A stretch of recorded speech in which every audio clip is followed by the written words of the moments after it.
Mga kababayan natin, mga loko-loko, mga kababayan natin, mga tatanga-tanga, mga kababayan po nating mga GGS, at mga kababayan po natin mga loyalists. Ha? Panoorin po ninyo ito, mga kaibigan, no? Ito, kilala niyo naman po siguro to, 'di ba? Si Binoy. Okay, si Binoy, kahit sunugin mo ako, mangangamoy Rodrigo Roa Duterte ako. Ayon kay Kobe Padilla, putang ina, what the fuck? Ano to?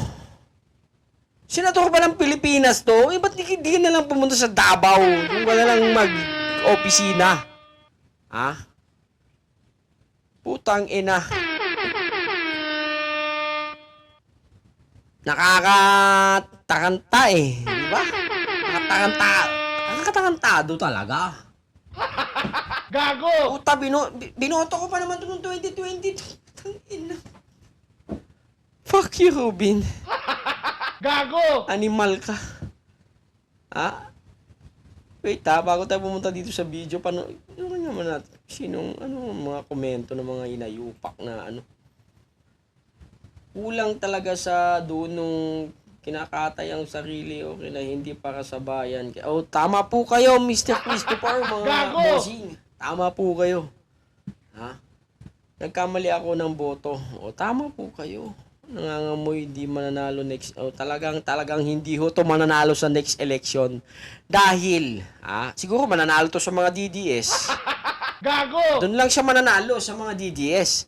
Pero pag sa hindi kumbaga sa sinabi ni Panelo na educated at non-educated, mananalo to sa non-educated, which is yung mga DDS. Ha? Matatalo to sa mga educated.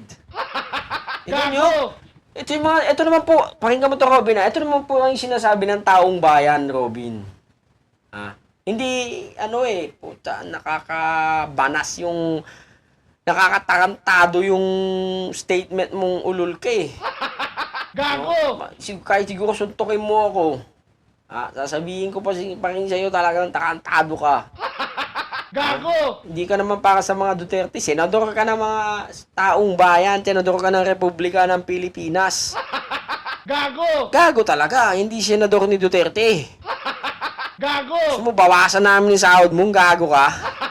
Kala Gago! mo, ginagaling mo yan. Proud ka pa. Uy, ang dami kong galit sa yung hayop ka. Hindi pa dapat tanggalin ang taong ito sa impeachment court kasi meron na siyang boto. Di pa niya nasisimula ng hearing. Tama ho, meron na po silang judgment.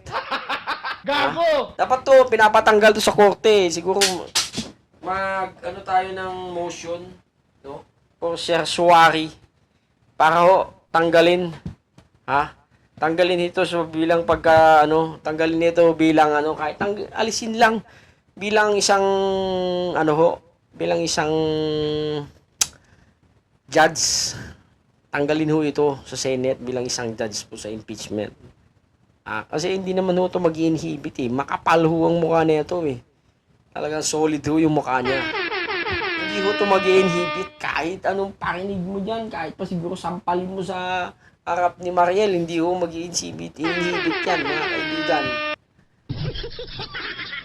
Nakakahawa ang mga kababayan nating bumot. Nakakahawa ho talaga ho, Padilla, idol na kita na ho. Buti na lang hindi kita binoto, iyang hiya sana ako sa sarili ko. Ako ho, iyang hiya ho ako sa sarili ko ngayon. Meron naman ho akong konting followers na 1,000.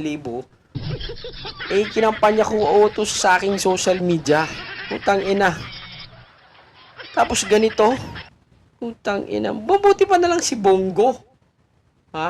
Tingnan mo si Bongo, less talk, less mistake. Busy pa sa impeachment issue, hindi na nagawa ang trabaho, kundi naging personal secretary na yan ng politiko. Nakalimutan na sinumpa niya. Nakalimutan niya ho talaga. Dapat si Digong nagpasweldo sa'yo, hindi tama ho kayo. Tayo ho naglalike ko, nagkamali ako ng boto sa'yo. Hindi ka dapat nag-senador boy, di dapat pinasok mo, mag-boy ka na lang sa Duterte.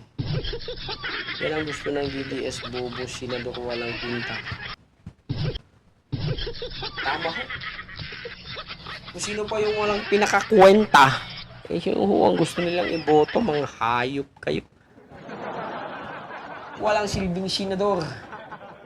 Iboto sunod sayang na sinipa sweldo. Dapat na nga ho, bawasan natin ang sweldo ng hayop na to eh.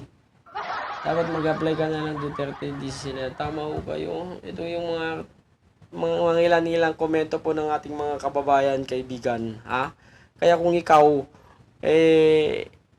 may natitira ka bang kahihiyan sa sarili mo? Hindi na lang si Robin eh. Kung ikaw nanonood ngayon, pare, bossing, kamahalan, idolo. Kung ikaw ay meron pang katiting na hiya sa sarili mo, mag-isip-isip ka ngayon na. Simulan mo na para sa 2028. Mag-isip-isip ka. Yung mga taong mga botante ho ngayong 2025 nag-isip-isip yung konti. Nawala ho yung mga ibang artista. Kaya ho, ikaw bayan, ikaw na nanonood ngayon, mag-isip-isip ka, 100,000 isip ang gawin mo para malinawan ng utak mo bayan, kaibigan. Gago! Na wag mong iboto tong hinayupak na to. Pati ho yung mga inendorso niya. Wag. Panoorin natin, ano ang kanyang sinabi. Inaantay ko pa siya. Dami kong komento, puta. Siyempre, Duterte kami. Sir, yung kay Sen Bato, isasama niyo na po? Yung kay Sen Bato? Inaantay ko pa sila. So, Inaantay ko isa pa na lang sila. po, para isa na lang. Kinonsult niyo si VP Sara tungkol. Wala. Wala siyang length dito. Sen, ilan po kayo, bali? Ilan po kayo na magiging author po nung resolution? Ako lang, resolution ko lang yun. Tapos ilan na po yung nakuha niyong support? Wala pa. Relax lang mga boss, wala pa. Hindi pa nila nababasa. Wala ka talaga makukuhang boto dyan, gago ka. Kasi kahit papaano naman yung mga ibang senador natin, mga kaibigan, matatalino ho yung mga yon. Hindi ho nagpapasupil, hindi ho nagpapaulul sa mga kahit sinong pamilya diyan. Hindi. Kaya,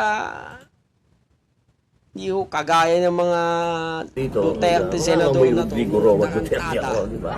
Pero yung draft ko, walang kinalaman sa draft ni ganito o draft ni ganon. Akin yun sa sarili ko. Senator, yung inyong resolution is to dismiss the impeachment case. Siyempre, Opo. Ano pong paano po, Ano Sen, pa? ano pong basis po nung dismiss niyo?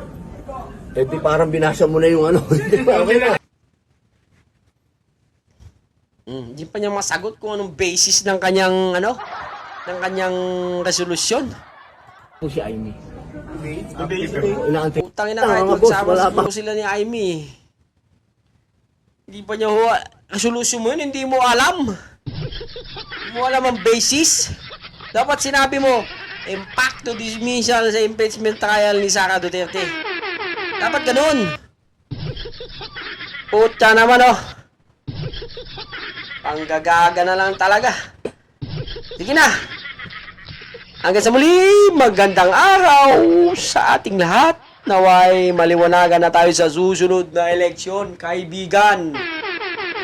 Kaibigan. Gago! Impact to dismissal ni Robin Padilla.